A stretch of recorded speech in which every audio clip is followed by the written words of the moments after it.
За ингээд ээлжит нэгэн нохой шувуутай гоё түүх маань орж ирж байна. Өнөөдөр та бүхэндээ Антолиогийн мангас нэрээрээ алдарсан Турк улсын бэлэг тэмдэг бахархал болсон Кангал нохооны тухай ярьж өгнө. За ойрт нохой шувуу яриад нэг ганц хоёр хөөрхөн үргэлжилсэн постууд орж байна. За хүмүүсийг сонирхож янз янзын мессеж зураг хөрөг илгээж бас баярлсан талархснаа илэрхийлсэн. За тэгээ өнөөдөр бид нэр үргэлжлүүлээд Кангал гэдэг нохой яа тийм бэ, ийм бэ, тижээвэл яах вэ, ийх үү гэдэг тийм багцаа судалгаа авахд хэрэгтэй юм хүнд хэрэгтэй бичлэг хийж байна.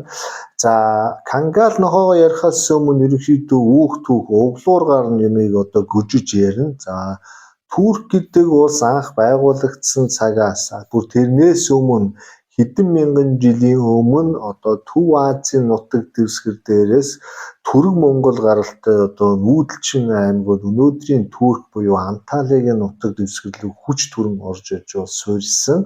За ингээд суурьшихтаа өөрсдийн одоо тийм хүчирхэг нохой тэр тусмаа Төв Аз гаралтай энэ Кангал угсааны нохоонуудыг бол авчирч одоо Туркийн энэ төв хэсэгт эзэн суусан байгаа.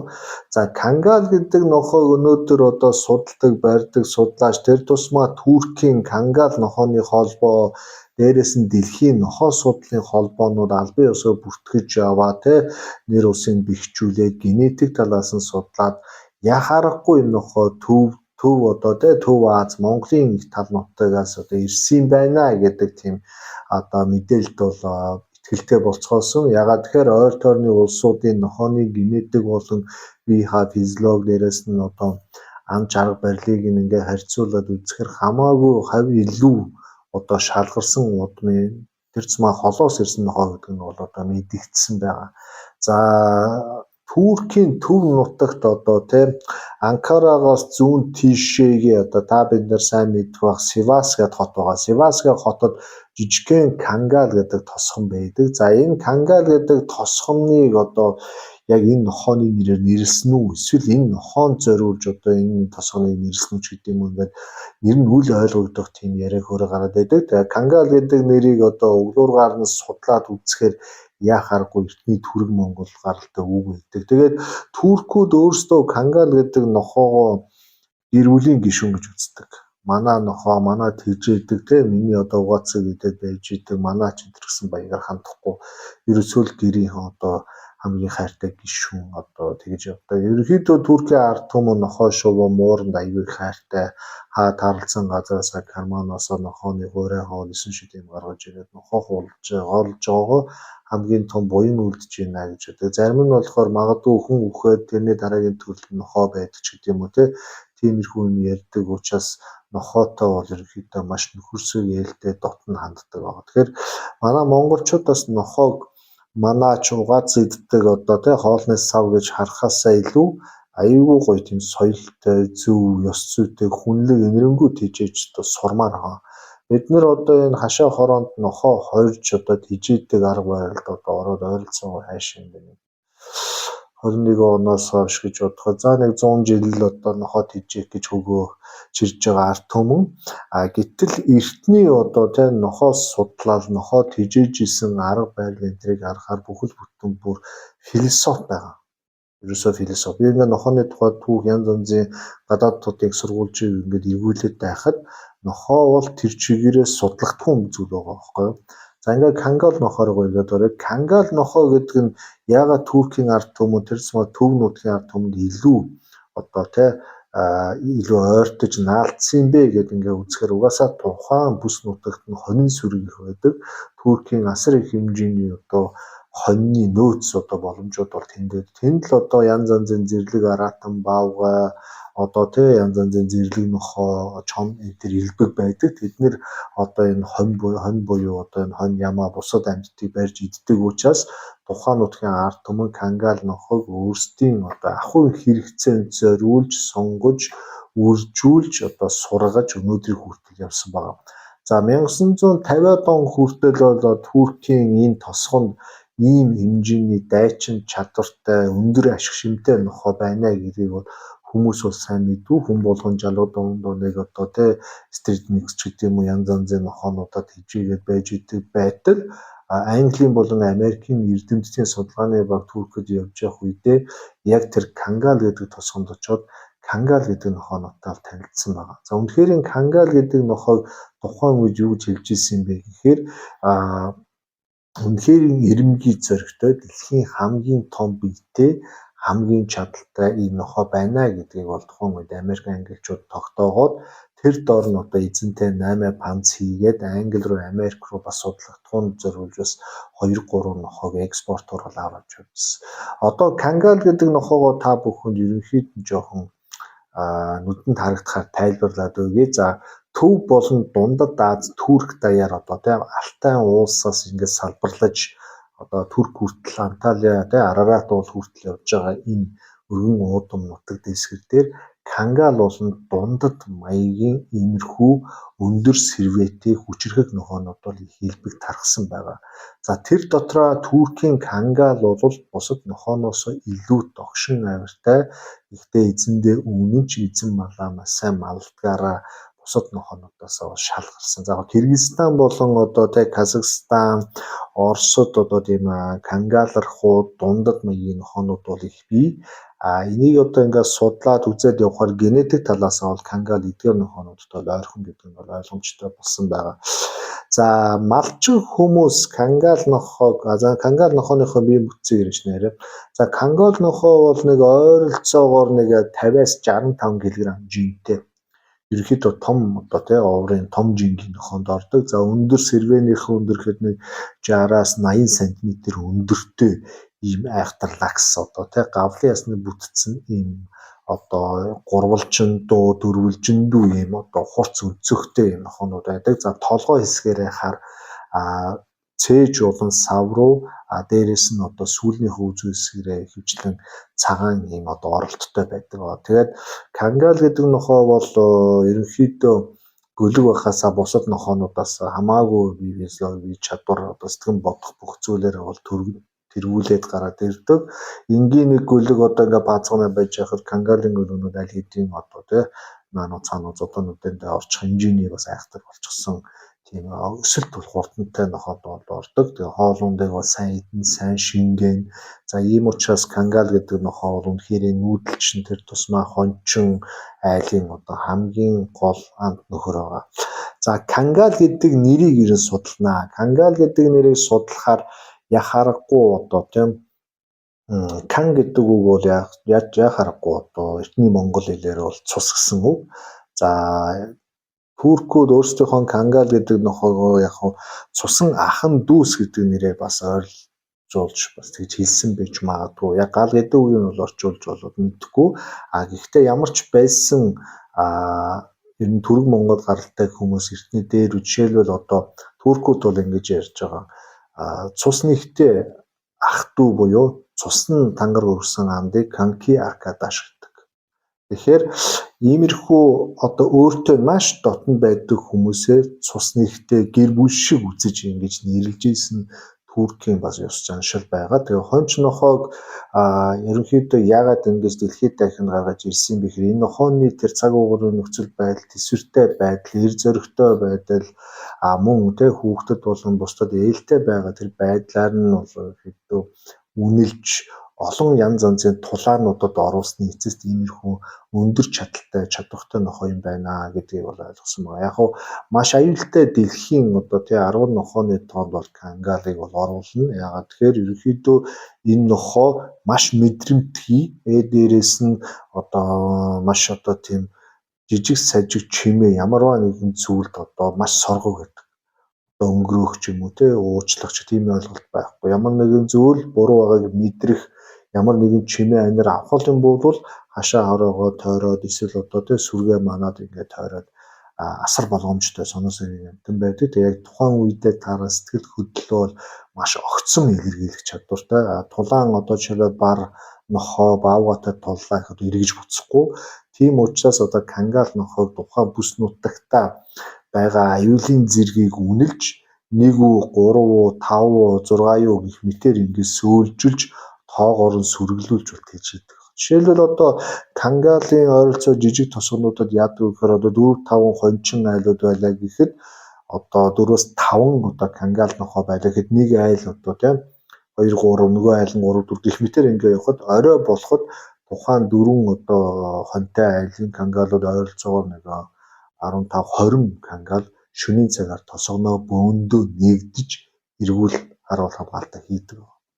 Өөрөөр хэлбэл зөвхөн өөрийнхөө гал голомтыг одоо манж хамгаалахгүй бүр хүрээгээ томруулаад тосгоныг тэр чигээр нь хамгаалах хэмжээний хамгаалтын сэтгх өндөр хөгжсөн нохойг кангал гэдэг. Ерөнхийдөө одоо тулааны урлагаар болон дээрээс нь хамгаалтын үйл ажиллагаанд зориулах юм бол кангал нохой маш өндөр үр дүнтэй. Тэгээд дэлхийн нохой судлаач болон нохойг одоо арай өндөр түвшинд ойлгогдсон, сургацсан, тэжээлдэх хүмүүс юу гэж хэлдэг юм гэхээр хэрвээ таны аж амьдрал ямар байна? Тэр амьдралдаа тааруулж та нохоогоо сонгоод тэрэндээ зориулт хийх нь өөрөө хамгийн зөв одоо соёлтой нохой тэжээлч гэж хэлээд байгаа. Тэгэхээр энийг юу гэж ойлгож байна гэхээр үнэхээр таны жижигхэн орон сууцнд жоохон ялах хүүхдтэй байдаг бол одоо дэлхийн нохой судлалын каталогоос хараад хамгийн илдэг зөөлөн, стресс багтай, хүүхдэд ээлтэй, агрессив шинжнэртэй байхгүй тийм нохойнуудыг сонгож одоо хам блонкоч гэдэг юм уу тиймэрхүү нохойг бол одоо гэртээ тэжээхийг зөвлөж байгаа. Манайхын энэ ч юусэн мэдгүй гөлөг багт нөхөрхөн паацсан бандар нохой байна гэд кангал ч юм уу дундтыг одоо орон сууцнд тэжээх юм бол энэ бол ямар ч зохимжгүй. Ингээд тэжээх юм бол нохоондоо ч хэцүү, эзэндээ ч хэцүү. Дээрээс нь тэнд байгаа хүүхдүүдэд маш аюултай. Кангал гэдэг нохой маш мэдрэмтгий огцсон одоо шийд гаргадаг учраас хэрвээ хүүхдүүдтэй ингэж байж байгаад байдал буруугаар ирэх юм бол харт арсан зүуд бол. Ийм учраас одоо кангал гэдэг нохой тэрцмаа дундад гэдэг одоо Монголд их байгаа төрлийн нохойнуудыг хөдөө хээр маш их хэмжээний одоо аратантай тий одоо баавга чон төвлөрөө тийм газар хамгаалтын чиглэлээр яг тухайн нөхцөл байдалтай найруулаад 4-5-аар ингэж сүргдүүлж хооллож ундал тэжээн гэдэг бол энэ хамгийн зохистой тэжээлт болно гэдэг ойлголт. Тэрнээс ш одоо гэр оролт ч юм уу умгар хашаанда 1 2 3 тай дундад ч юм уу ганц дундад тавьчаад тэрийг ингээд уяад хатаагаад байхыг бол ерөөхдөө тэжээлтэхгүй. Яг тэр энэ нохой ч өөрөө асар хөдөлгөөнтэй одоо өдөрт дор аж 2 цагийн эрчимтэй одоо тий гүйлтийг хийж газар нутгаа тэмдэглэж энэ тэргээр одоо ан амтан хайж явдаг. Байгалийн өөрийнх нь аран шин бие физиологиос нь шаарддаг зүйл нь бол ан хийх, алаан хятаанд орох. Тэгэхээр энэ амтныг ингэж стресстүүлж энэ тэнд думбуурж алга нүхэнд ингэж хориод байхаар энэ амтан өөрөө асар их стресстэй дараа нь боломж олдох юм бол өөрийнхөө эзнээ ч юм уу эзнийхээ ойр толны хүмүүстээр тэр стрессээ тайлах өндөр ягууртай. Эсвэл одоо хашаанаасаа гаргаад гудамжинд явж байгаа хүүхэд нохой шууруу дайрч гэдэг. Ингээд ерөөсөө бид нэр нохойг нийгэмшүүлж тааламжтай зөв зохистой одоо тэжээж чадахгүй үнсээр болж одоо янз янзын осол аваарууд болдог. Тэгэхээр ямар нохойг хаан тэжээх үү яах вэ гэдэг нэлээд сайн судалдаг хэмжээт одоо болно. Одоо орчин үед залуучууд яг хөө нэлээд англи хэлтэй наано цаана болцсон учраас одоо ямар нохой тэжээх үү яах вэ гэдгийг сайн хараад ингээд тийч чинь тэгэхгүй бол одоо багт нь ингээд жижигхэн нохой авчдаг дараа нь тэрнийхэн ангид дийлэхгүй 6-7 сар болоход гаргаж болоодч нөгөөх нь гудамжаар стрит микс болоод ингээд явж идэг.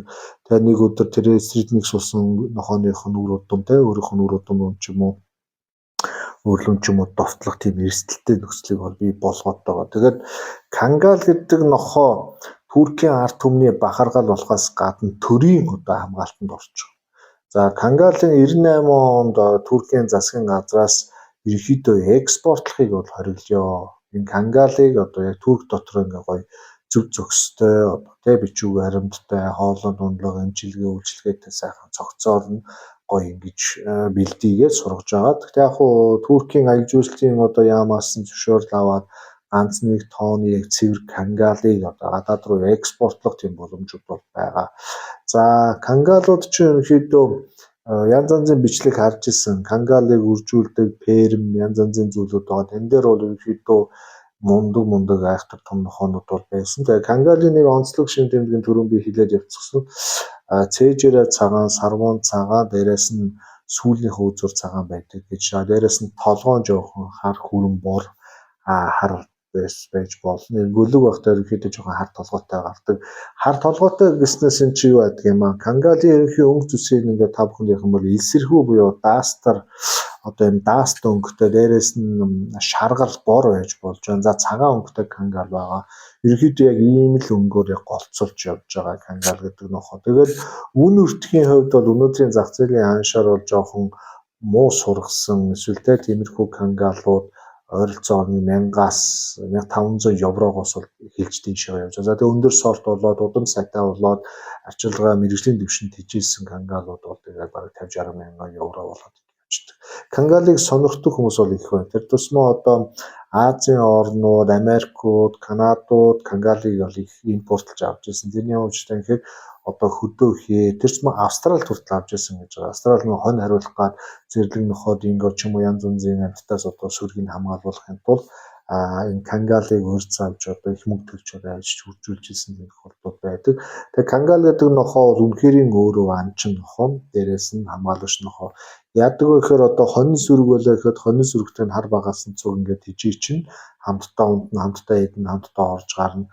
Ингээд хонин сүргээ өөрийнхөө гэр бүл гэж боддог.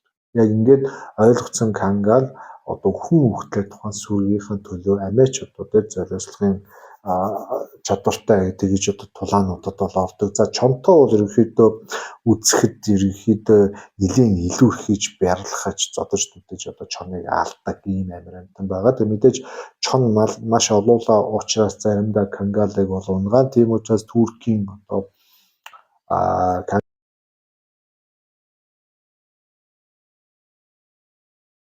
төмөр одоо хурц шавх одоо кангалын хүзүүг хамгаалсан тиймэрхүү хамгаалтуудыг бол хийж өгдөг байгаа. Тэгээ янз янзын зураг дээрээс та бүхэн харсан том юм зан гинж төмөр одоо арьсан үүрнүүд одоо хүзүүндээ бэлтгэсэн байж идэг.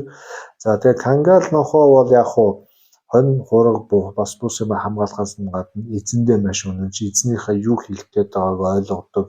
Эзнийхэн төлөө бас шаардлагатай бол одоо бав оруулж байсан ганцаараа бүгд очдог. Тэр эр зөрг нь бол үнэхээр гайхалтай байдаг. Кангал нохоо нүд талтарахгүй, буцахгүй, зодоо нүдэнд бол үнэхээр гарам гай ойролцоо 70-80 см өндөр хэрчим бүр яруу шиг тийм том айхтар амтан байгаа. Тэгээ жин эр кангал бол яг охин кангалаас арай жоох илүү байна. За тэгээд мэдээж ороо баваа шаваа бус нохооны адилаар бол энэ бүс нутгаас шалтгаалаас жилдээ 1-2 удаа бол ороо буюу халуун нь орж 6-аас 9 тонны одоо кангалын гөлгөнүүд бол төрдөг байгаа. За кангалын гөлгийг төрөхөд ээж нь мэдээж сүү сайтай, уурах сайтай учраас маш сайн одоо уураг өндөртэй тослог сүүгээр гөлгөнүүдээр дор нь бордож одоо хөөрхөн том болгоно.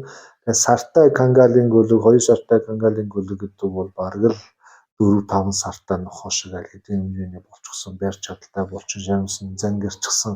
За тэгээ эцдүүд нь тэр зүүн мэрэгжлийн жижигдүү хүмүүс бол насныхаа онцлог үйлдвэр софтнд зориулаад уургаар боёо нүүрс усаар элбэг хоолоор бас хооллож нохооныхон өсөлт хөгжилтөнд бол үнэхээр анхаардаг байгаа шүү. Тэгээ ерөнхийдөө нохоо тижихээс өмнө нохоогоо юугаар хооллох вэ, хаана аваачих вэ, хэрхэн яах вэ гэдгээ бүгдийг бол нарийн сайн тооцож явах хэрэгтэй. За тэр малчин айлуудын тэр кангал тижиж байгаа арга барилыг харахаар кангалч харахад бол амар том нохоо учраас амар их иддэг байх гэж хүмүүс бодоод байдаг. Гэтэл яг нөгөө тижилтээс шалтгаалаад кангалыг жишээлбэл нэг аяга хоолоор одоо өдөр 4 хуваагаа ч юм уу ингэж хижиж байгаа тийм айлуудын онцлог бол харагдаад байгаа.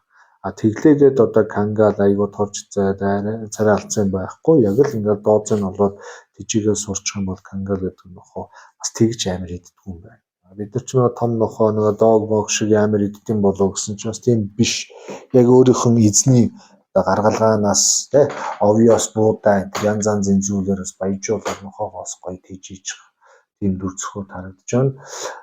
За тэгээ өсөлт хөгжилтийн ярьлаа, зан характерын ярьлаа, хүнтэй харьцах чадвар, үнэн хөлс мөнгө төргийн ингээд ярьлаа. Кангал гэдэг нохоо ерөнхийдөө Монголд бас оруулаад ирчихсэн байгаа. Худмын бичиг бол янз янзын зүйлүүдтэй оруулж иж байгаа. Тэгээ хамгийн кангалтай төстэй нохоо бол дундад гэдэг нохоо гэж ойлгох хэрэгтэй. За тэгээ кангал гэдэг нохооны эрүүл мэндийн байдлыг ингээд судлаад үзэхэд бол ерөнхийдөө нэлээд боломжийн сайхан 10-аас 15 насалчдаг. За тэгээ эзэндээ хүүхдлээ ингээд үйлчлээд явж идэг иймэрхүү бие одоо чалах сайтай нохоо. Яг энэ өндөр том одоо том зэрэглэлийн эсвэл хүнд жингийн нохоонуудад тохиолддог нэг нийтлэг өвчин байдаг. Тэр нь одоо юу вэ гэхээр одоо энэ үе мөчний өвчнүүд. Одоо хөл гар шагаа нуруу гоё хөвчлэн түнхэнд жоохон ачаал ярьж тэрийг дагаад бас жоохон хөгшөрхөөрөө түнхний болон үе мөчнээс салгалдаг өвддөг тиймэрхүү характер гардаг байгаа. Тэгэхээр нохоог тэр тусмаа одоо энэ Туркид байдаг кангалын бүр тусгай эмнэлгүүд байлаа. Тэдний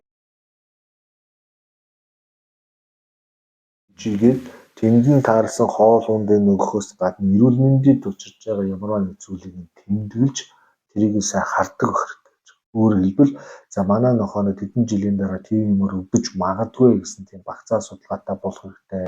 Вакцин туулга одоо эмнэлгийн үйлчилгээнд цаг тухайд нь оруулаад ерөнхий мэдээлэл сайтай байхгүй бол энэ кангал болон одоо энэ дундад маягийн нохоонууд ямар нэгэн өвчин зовлон авлаа гэхэд тэрэндээ стресстэй тэрнээсээ улбаалж их ууртай одоо янз янзын арашин гинтийн үйл явдлуудыг гаргаж эзнээ болно ойр хаймын мал сүр юу гэдэг тэр бүх юм сүйдэж гэдэг бас аюултай. Ерөнхийдөө бид нар чинь нохоогийн одоо эрүүл мэндийн тэрийг найр сайн мэдэхгүй шүү дээ. Гудрахт бол удрахт чинь тусдаа руу шүднүүд чинь эзнүүд чинь одоо өтгөн над чинь яа сайн вирусыг бараг мэддэг юм байхгүй. Оны гудраг гоёл арх аваад зүтгэж бодрогдсон нохоо барах худлаа одоо ингээ хөл боодч гэдэг юм уу одоо тиймэрхүү л нэг хэдхэн дараа 10 онд орсон л мэдлэг байгаа. Гэтэл ерөнхийдөө нохооны эрүүл мэнд сэтгэл санаа гэдэг бол тэр чигээрээ маш том хэмжээс урлаг болчиход байна. Нохооны сэтгэл санааг яг тааруулж тэнд тохирсон одоо үйлчилгээ халамжийг үзүүлж чадах юм бол одоо ямар ч азарган нохоо үргэлж баясгалан аж аргалтай байна. Тэр нохоо маань баярлж гин үү, зовж гин үү, жаргаж гин үү гэдгийг бид нэр хадгалаад мэддэг хэмжээний мэдрэмжтэй байна. Мэдхгүй. Яг л ингээд нэг гэрийн хажууд нэг нохоо уяатай байдаг. Өглөөдөө гарч нэг угац цацчаад тэгээд орой ирэхэд хөвтчил байдаг, босчил байдаг. Эзнээ ирэхэд нэг засан дороос цохууж байдаг гэсэн юм. Нохооны сэтгэл зүй гэдэг чинь хүний сэтгэл зүйтэй ямар ч ялгаа байхгүй иймэрхүү зүйл байгаа. За тэгээ кангал нохоо гэдэг бол одоо Туркийн бэлэг тэмдэг болчихсон одоо экспорт импорт бол асар их хэмжээний мөнгө олдог. Тэрийг үржүүлдэг кангалын музей тэр одоо янз янзын зүйлүүд байгаа. Тэгээ та бүхэн тийшээ очиж бас сонирхоод Турк мөнгөөр аялал бас үзэж хараа тэгээ бичлэг эдгээр ярилц гоё. Яг тэрнтэй адилхан Монголд одоо Монгол тайг гэдэг нохоо нэгэн сайн хөгжүүлж чадах юм бол кангалаас дутхгүй хэмжээний алдар нэрээ бас мандуулах хэмжээний нохоо байгаа шүү гэдгийг бас хэлье. Тэгээд тайг нохооныхон зураг бичлэгийг явуулсан одоо тижээдэг үржүүлдэг хүмүүсийн одоо нохоо шоуг харахад бол үнэхээр бас гоё санагдаж байна. Язгуурын Монгол юмыг бас хөгжүүлэхээ цаг нар бизнес мөнгө төгрөг сэтгэл санаа бүх зүйлээ зарцуулж байгаа та нар бол үнэхээр бас агуу монголч хүмүүс байна шүү гэж бас хэлмээр байна.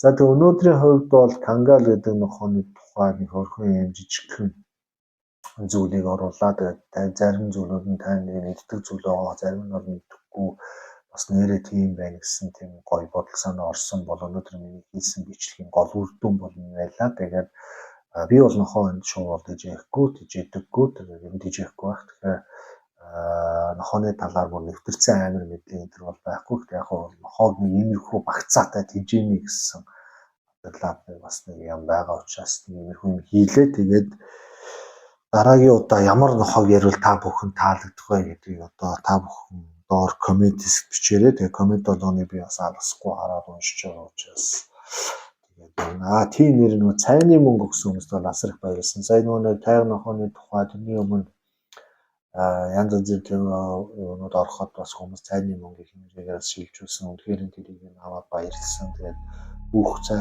кофений мөнгөийг яг зөв зүйлээр зарцуулж өөртөө хэрэгтэй иймэрхүү нэрийг юм зарцуулж байгаа шүү гэдгийг та бүхэндээ хариуцлагатайгаар хэлье. За ингээд гоё түүхүүд цуг байна эргэж тойрч орж гарч ирлээ та бүхэнд үнэхээр их баярлалаа. Тэгээд дараагийн гоё түүхүүд маань араасаа зураад ороод ирнэ.